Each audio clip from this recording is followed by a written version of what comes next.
Florian, thank you so much for taking the time to have a chat today. I really appreciate you taking the time. Yeah, thanks for having me, Francisco. I really love the project that you're doing here. Florian, you have a PhD in marketing from VU Amsterdam, and you're currently at Vorarlberg University of Applied Sciences. Where along your journey did you come across the topic of AI and how AI was being used in creativity and other contexts that we'll talk about later? Yeah, so it was actually during my time of the PhD. I started looking into consumer behavior and the role of identity and the self. And at one point, I'm like, when you discover your PhD topic, right? I was wondering, okay, how does technology relate to that? How do we interact with technology? And how does our identity, our sense of who we are, ourself, actually like influence that? And then I was actually wondering, okay, some special technologies are maybe there, like technology that can do almost human-like work, right? And this is how I then discovered AI in a more academic sense, right? I was always interested in technology and IT and all these advanced algorithm systems, though I'm not a technician, right? I'm not a mathematician. I'm a business guy by training usually, but I'm also always interested in that kind of thing. And then it was around 2015, so it's already a while back, right? When I then ask myself, okay, how is this technology that we now call AI, right? Or already back then, though we had a different understanding, to be honest, a bit. How is this actually influencing our self-image? How is it influencing how we interact with it? And then, like throughout this whole journey, I arrived at a point where I actually wondered, okay, what do we typically view as, well, uniquely human, right? And what is then the technology doing with that? And this is how I arrived at creativity, actually, right? More or less as the pinnacle of what humans can do and what humankind probably is, right? So at the end, if you ask people and if you follow the debate, even now, it always comes down to like, oh yeah, but we are creative beings, right? And then this was then one of the projects that actually led to my PhD and also to a nice publication where we wondered, okay, so if AI can do human things and if AI can do human work like humans do, creativity, how do we actually perceive it? And this is how my journey into that kind of debate actually started, and what I'm actually still interested in today from multiple angles on. And I believe you're referring to the publication that you had in 2023. I think that's how I came in contact with your work because it's also related to field which I'm quite interested in. The paper is called Defending Humankind, Anthropocentric Bias in Appreciation of AI Art. Could you give a quick summary of the paper? Because it Yeah, had some so really cool experiments that you guys did. yeah, like I'm an experimental guy, so at the end I just break down things in one or two levels and then test them, right? So, but the paper is about that question. So, how do we perceive creative work by AI? And the basic test that we did in this experiment, or in this paper, in several experiments actually, is that we showed people, like participants in our studies, two versions of a piece of art, and one was labeled as a human piece and the other one was labeled as an AI piece. And then we asked them, quite simple, how do you feel about that, right? So one of the things that we were interested in was like, how do people react to that kind of work, right? How do they perceive it? And usually if we think about art, we have this almost emotional connection to it, right? We feel something special, and the feeling that you often describe when you see art is called awe, right? We feel like stunned almost by it, right? It's this overnatural experience. So we try to measure that. And funnily, the things that we constantly see in our studies there is that if a piece of art, a painting, or even a music piece, right, is labeled as made by AI versus made by a human, people feel less for the AI piece, right? They don't appreciate it that much. They don't feel that much awe for it. The funny thing is that that does not really depend on the piece itself, right? We manipulate that. We varied the source of the art. We actually manipulated the labels of it, right? So one participant saw one painting as AI labeled, while the next one saw it as human labeled, and we see this pattern that they constantly rate the AI lower than what they do the human. And the funny thing, by the way, is that in this main set of studies, we used stimulus material that was either done by AI or done by humans, sometimes even famous paintings, right? That didn't play a role. It was just this label, right? And then we extended this thinking, and we also we questioned, why is this happening? Why do we don't like the human, or we don't like the AI art, but we like the human, right? And our theory there goes into this logic that, as I said in the beginning, creativity and the production of art is probably something very human, very uniquely human, right? And if you now see an AI that is doing your job, right? So, Francesca, I know you also like music and maybe doing music yourself. If you produce something yourself versus the same thing is done by an AI, right? You feel a bit, well, intimidated almost, right? You feel maybe even threatened, right? Your sense of yourself, your identity as a creative human being is attacked, right? Well, not obviously that strongly, but it's an implicit feeling. And we try to isolate that by introducing this anthropocentric bias, right? This worldview that humans are more or less the center of everything, and therefore only humans can be creative, obviously, right? And that's, as for example, our mechanism that we isolate there, and that we see that moderates this main effect that I outlined quite strongly, in a way that if you have this impression that only humans can be creative, right, you like the AI work even less compared to somebody who's probably not that much into the idea that humans are that special, right? And this aligns nicely with some established theories that goes into this argumentation that, well, identity is very relevant for how we perceive things and how we then like technology or not. And at the end of the paper, we even show that these effects then carry over to some downstream outcomes. For example, you're actually less willing to pay something for a piece of AI art versus a piece of human art, right? And actually, it's driven by the same logic. So this was this paper. We have multiple experiments. We have more than 1,700 participants in that, right? It's a really large scale paper. And it sets a nice foundation, I think, for this idea that AI does something with us that is not just objectively in terms of the outcome, or not objectively in terms of the technology, but it reflects almost on us as receivers, as perceivers, as humans, right? Absolutely. And I think one of the things that I really liked about the paper is this idea of measuring the awe effect, which is kind of like an emotional response to novelty somehow, right? Yeah.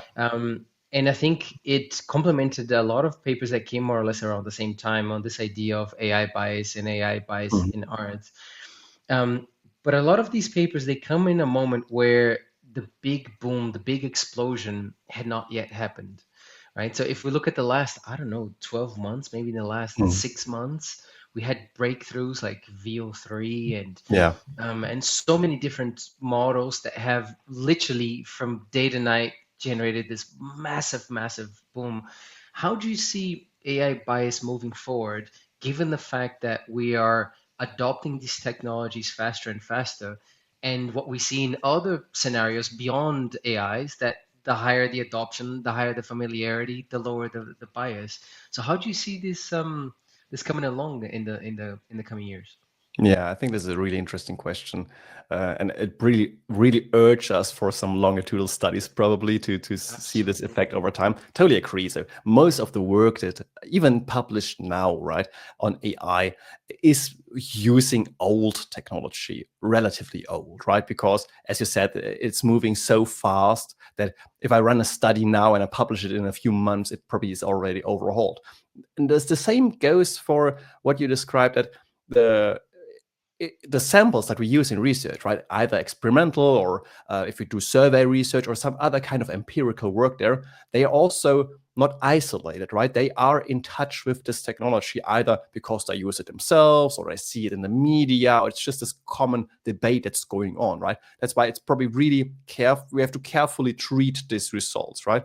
Still, I think this what we did, and what also some this line of research is doing that looks into adoption of technology using this self perspective, this identity perspective, right, is really relevant there, because this is kind of isolated from this whole how fast is the technology moving, right? It's more a fundamental level. It's not just how we see something, how we think about something, but it goes one level deeper. I would describe it like that, at least. Still, we see that this is probably somehow interacting with what people really do. So now I think everybody has this understanding of what large language models could do, for example, or creative AI tools even, right? So that was not there 5 years ago. Like we could not even imagine what it is. And I think that's a funny thing that I always encounter when I talk to people that are disappointed with the systems nowadays, right? They cannot do the things they would like to do them. While if I would have told them a year prior that in 2025, you're able to generate these realistic looking movie effects with VO3, as you described, right? With really nice physics in there, right? People would not have believed that this is happening. Or even like if you go back to very simple, relatively simple tools as ChatGPT, right? So what we can do now with them, you couldn't have imagined 5 years ago as a layman, right? And I think this really is shaping how we study the phenomenon and how we then also need to interpret the findings, right? So do you have this adoption effect? But you have to be careful that adoption, like, is kind of a multidimensional idea, right? It's not just you're using it, right? You can use it, but you still, for example, don't like it. Or you can use it, but you still feel threatened by it. But for your job, you have to use it, or because of some pressures that you want to keep pace with everybody, you want to use it, but you still have this uncanny feeling about it, right? And I think if you reflect on the debate on AI in multiple domains, right? In art, in creativity, but also at the workplace, I would say, you have this impression that people they're adopting it, but they don't feel well about it. And one thing that I would then question is like, why don't they feel well about it, right? Is it the loss of their jobs they fear maybe in the future? Or is it also this loss of like, what is it to be human in that regard, right? I think that purely using it does not really interact or does not really influence that. While obviously there are some personality traits that we also explored in the research paper that you mentioned, and that are explored in many other papers at the moment, where we try to really see that more differentiated, right? So I think there is some, trait that you may have, or that I have, or that somebody else has, that really influences how you view the AI trends and how to approach them, versus some other people that may react different on that. Most recently, you've been leaning more into customer experience and how AI can be used in the customer experience and how it influences customer experience, and collaborating with a few companies and doing workshops and things. Could you comment, especially in the collaboration with companies, what have been the main learnings in the adoption process of AI? Yeah. So, and that's nicely built actually on what we discussed so far.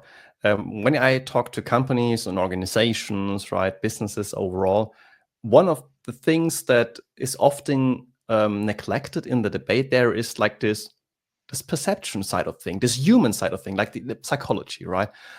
They view AI as tools, as IT tools, right? As you previously did when you launched your new CRM system, or you had a new office, or you went to the cloud or so. This is how they now talk about AI as well, right?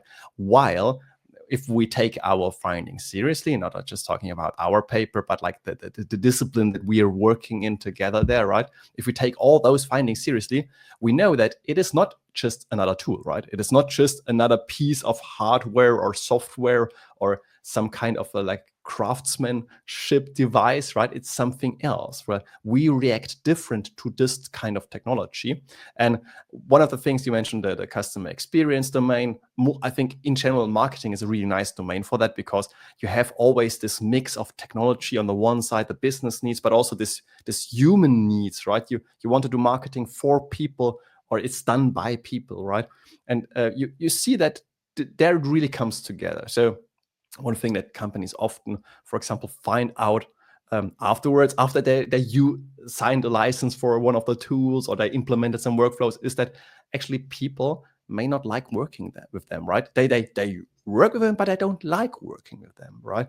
For example, because they feel threatened in their job identity, right? And this also links nicely with some other research that colleagues of us were doing at the time in Rotterdam, that actually saw that if you're using tools and if you want to perform certain tasks, you have to be careful if they are identity relevant, right? Some things that you do or that I do or that everybody's doing, we do them because we have to do them, right? They're just part of our job, or we have to get through them. You have to do the dishes, right? Or you have to do the cooking, right? Because you want to eat something.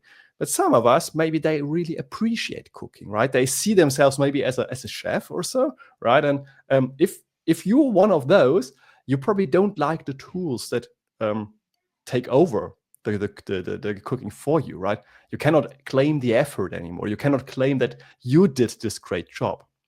And this is something that in business at the moment is, I think, something that starts to really come up. And according to the conversations that I have, at least with companies, that they're starting now to see that this is a different technology that we're working in right now, or we're working with right now, and that we have to approach it from this more psychological side at the end, right? And this is all the stuff that I'm also doing on customer experience, right? It is not a pure business thing. It's not a pure technology thing. It's at the end a psychology thing that we are looking at, right? And speaking of psychology, one of the concepts that I'm most interested in on how AI is impacting is on the perception of value, right? Going back to arts and music, these are I think was the beginning of this year, launched a new tool to try and detect AI songs, and they identified that almost 10% or 15% of all of the uploaded songs were AI generated. Yeah. Now on July 15th of week ago, as we record this, YouTube announced that they're changing their monetization policies, right? And they're not going to monetize AI generated videos. And because what we see is this massive flood on of AI generated content, and this has a massive impact, right? When we think of customer experience on the perception of value, which is in my perspective, the main essential concept of all businesses. All businesses exist to deliver somehow value to any given audience, right? How do you see the impact of AI and this flood of AI content on value perception? Yeah, I think that we have to be critical, right? So I totally share this experience that we're flooded with things now, with stuff, with content for whatever nature, right? And well, you describe yourself. It feels you don't see the value anymore, right? So I think a nice analogy for that would be taking art as an example again. Like, you have really nice paintings that are expensive, that are in museums, right? Done by the great masters, for example. You can buy one of those paintings for yourself, like a really identical copy, right? Probably as a layman, you don't see the difference, right? Even the textures of the canvas are looking extremely similar, right? If you hang that in your living room, it does not feel like the real deal, right? You know that there's something different. And what is the difference? Probably one of the things could be that you see more than just a piece of art. You see like the master that did this painting, right? Or that thought about it. The The sweat. storytelling, right? Yeah, indeed. And I think similar, this is what we start to experience in the business world as well, right? We are flooded now with things that previously seemed hard to produce or took effort to produce, right? Or just signaled, oh, I'm really taking care of you, right?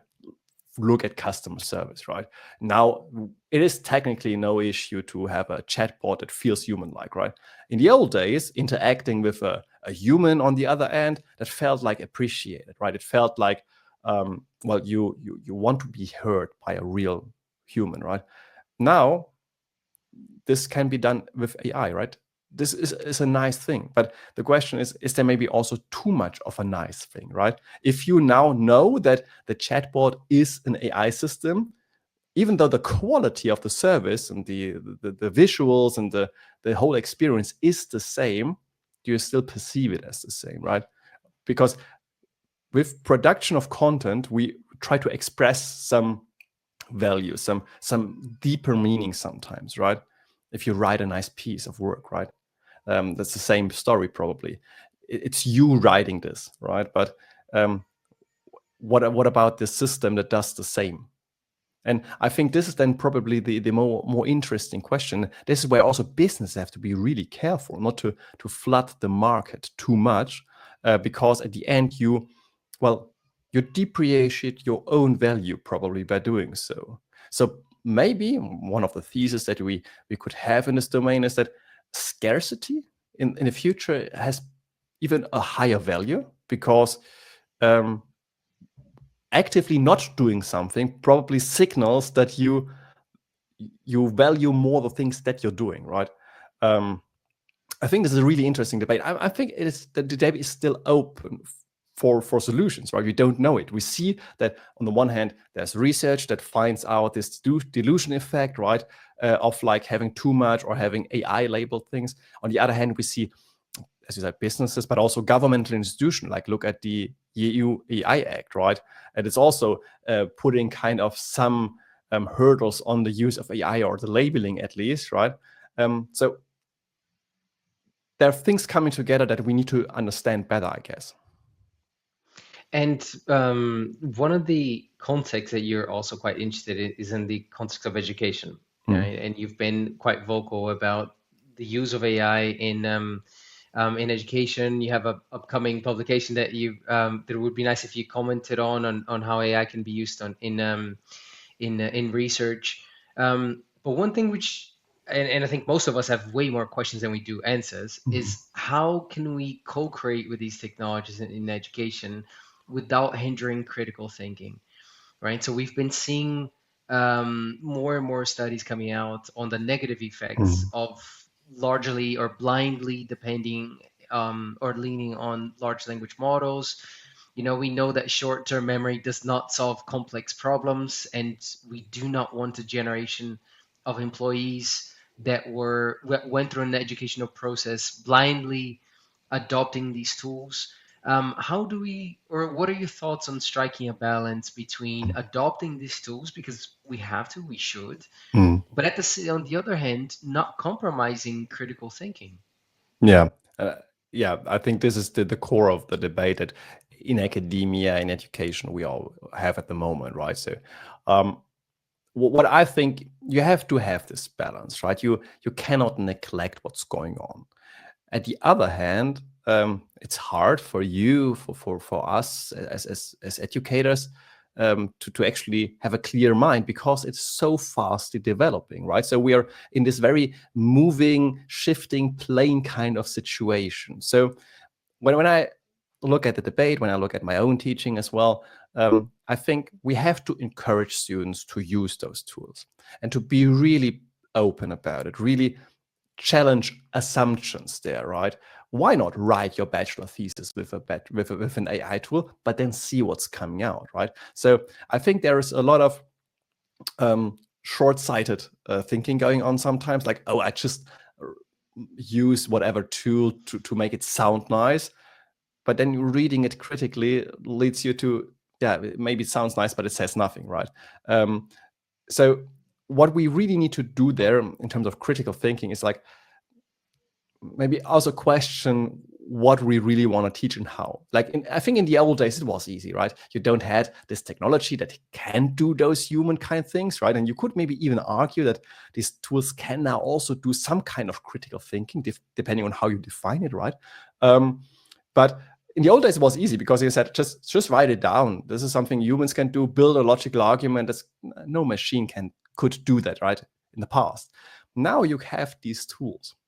So what I discovered is one of the solutions there probably is to use those as teaching tools almost, right? So if you look at these large language models and the tools that come with it, if you have this reasoning mode on, you see how a tool is arguing, how a tool is reasoning, right?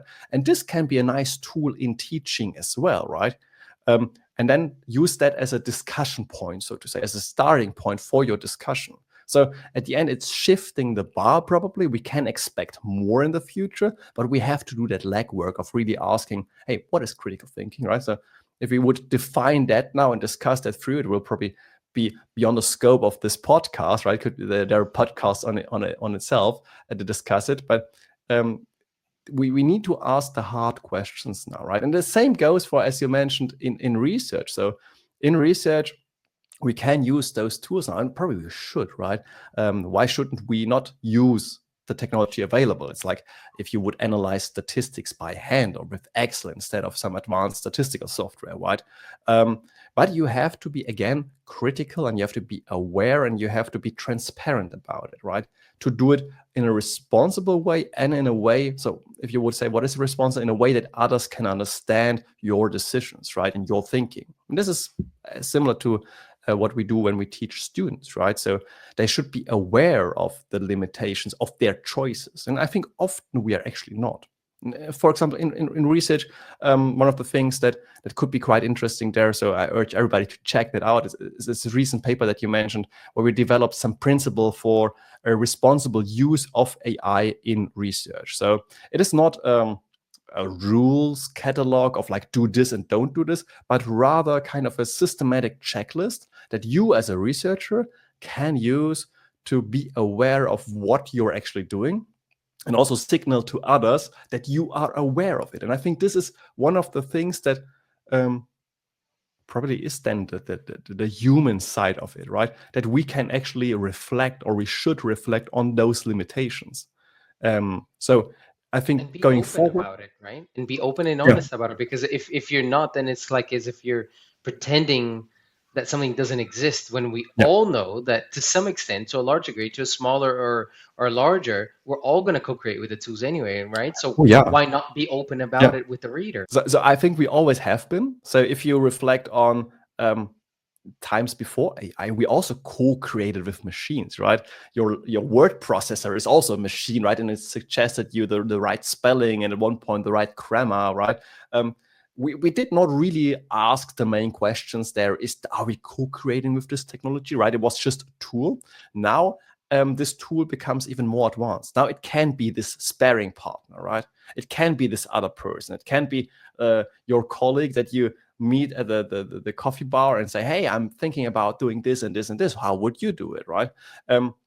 Now it is technology that is available for everybody that we definitely should use. But as you said, like we have to be transparent about it. And I think we have to also be critically reflect, do we want to use it now for this? Or maybe is this the part, and this I think links nicely to the other two parts of our conversation so far, that I want to have for myself, that I want to value for myself, right? It's this identity part. And then maybe you don't use the tool because you feel better if you use it yourself. Or on the other hand, is this a part where we actively want to restrict the potential of AI to, for example, put more value in something, right? So I think one of the debates, and we started with our conversation on creativity and art in AI, is maybe to value imperfection much more in the future, right? When everything can be perfect, right? If every sound, every piece of tune can be perfect, right? Maybe we start to value this imperfection even more in the future. And this is then something that you can actively also maybe decide on, like, okay, here I'm taking some limitations, but because I want to put value on it. So it's a really different way of thinking actually about how we produce things, how we do things, right? It's not adding, but it's more the subtraction kind of mindset. Florian, time has flown and we're now in the final part. So I just have some quick fire questions before we conclude. The first one is, what are the tools that what are the AI tools that you've been mostly using? Yeah, this is like the old classic, right? So I'm really a heavy user on ChatGPT. This is my co-creation partner, right? But I'm playing around with all the tools that I have access to, right? With some cool agent tools, but also the whole creative suite of like image generation, but also video generation. I find it really awesome. But as a daily driver, similar to how I open Outlook in the morning, I open ChatGPT and play with it like just to see what's going on. It's like if I'm working from home, for example, that's my colleague in the office, right? I can chat with it, and it's almost a parasocial experience, right? Topic for another discussion, probably. What is your message to creators that are concerned about the rise of AI in creative industries? Yeah, I think there are two sides, right? You have to, on the one, say, okay, hey, this is the new reality. So we have to somehow try it, see the potential. But on the other hand, it's also, I think, if you are concerned about it, that could mean that you really value what you're doing, that you really identify what you're doing. So that's also actually, based on the discussion we had, a nice test. Like if you feel threatened or if you're concerned by this technology, that probably means that you have something in it, right? You have skin in the game.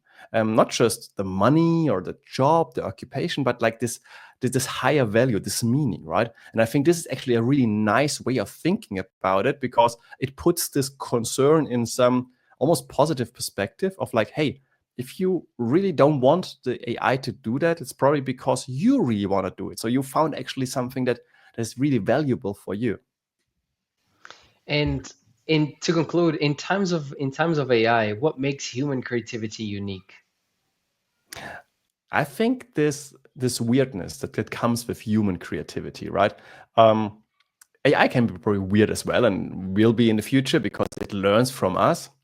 But I think what humans sometimes have is this deep contradictory approach to some things. Right? If you look at the great artists, the great expressionists, also modern artists, right? They have this almost rebellion kind of thing going on, right? They want to be against things. They want to be like spontaneous and weird, right? And I think this is what human creativity, and also when you interact with humans, right, is what we probably what I at least value the most, right? Florian, thank you so much for taking the time. I really appreciate it. I appreciate it. That was a really great conversation, Francesco. Thanks for having me.